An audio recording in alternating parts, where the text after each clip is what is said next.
Hello, and thanks for joining us. The city of Crystal is expected to get something inner ring suburbs don't see very often, a new apartment building. Woda Cooper Companies is proposing a new apartment building at the northeast corner of County Road 81 and Bass Lake Road. The project would tear down an existing office building. Here's a rendering of what the building could look like.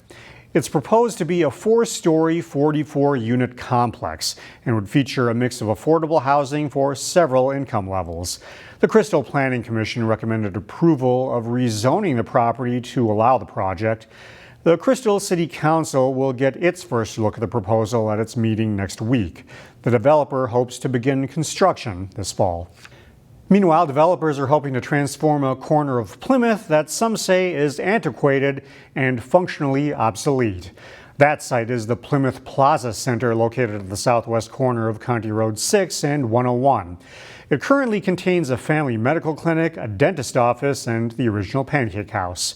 What's proposed is a major change. A portion of an existing building, some of which has been vacant for years, would be demolished. In its place, developers are proposing a 4-story, 200-unit apartment building. They believe it would help address Plymouth's missing middle housing stock. Thought that this would be an ideal opportunity to look at some missing middle type of opportunities across the project so that teachers, firefighters, nurses, recent graduates, folks that are selling their homes who want to maintain a presence in the community but aren't ready to go to that next stage of density living have an opportunity to rent something here. Elected leaders agreed that more workforce housing is needed. The project would relocate the existing medical clinic and dentist office to a newly constructed building.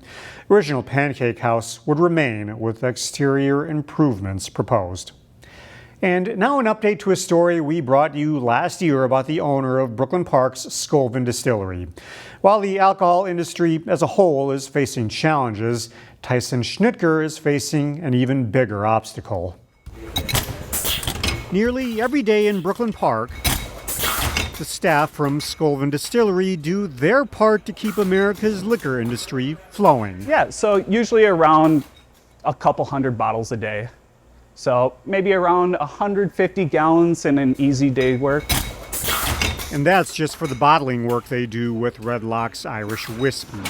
Bottling our contracts, bottling our own product. Their bread and butter, so to speak, is their cocktail bar and homemade line of craft spirits. It's pretty good. Keeps us busy. Developed by founder Tyson Schnitker. Business isn't going too bad. Alcohol's in a little bit of a slump right now, globally, just with people cutting back on drinking.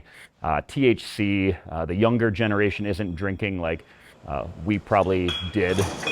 But this isn't a story about the state of the alcohol industry or the success of Skaalvenn's product line. Hey everybody, it's Tyson at Skaalvenn Distillery. Do not be alarmed. Last year, this non-smoker was diagnosed with lung disease. Seen a lot of doctors, had a lot of tests, more doctors and tests than you could ever imagine. Those doctors determined that he's going to need a double lung transplant. Never thought I'd be excited about a little oxygen tank. It's partially why he's had to carry around an oxygen tank for the last 5 months. We thought I was getting better, but it turns out my body just likes to fool people.